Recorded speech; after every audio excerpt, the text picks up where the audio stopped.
जलालुद्दीन खान साहब ने आप लोगों के लिए उत्सव रखा है, इस महोत्सव में तब्दील करना आप लोगों का काम है।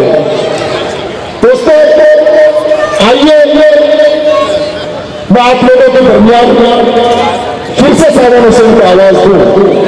उससे पहले मैं चाहता हूं कि आसपास जो शोराए किराम यहाँ पर मौजूद हैं, शायद का इनकाद हो सके।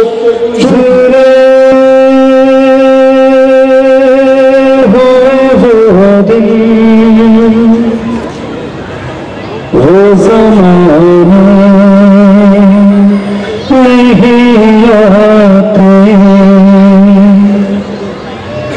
गुज़रे हुए वो दिन, वो ज़माना नहीं आते,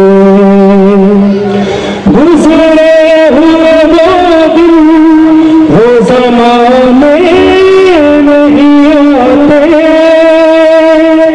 गुज़रे हुए वो दिन, वो ज़माने नहीं आते, आते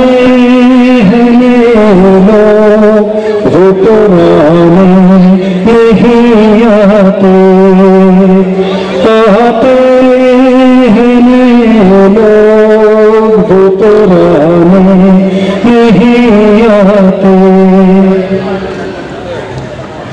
दिल को लगा के दिल को जलाते जो दिल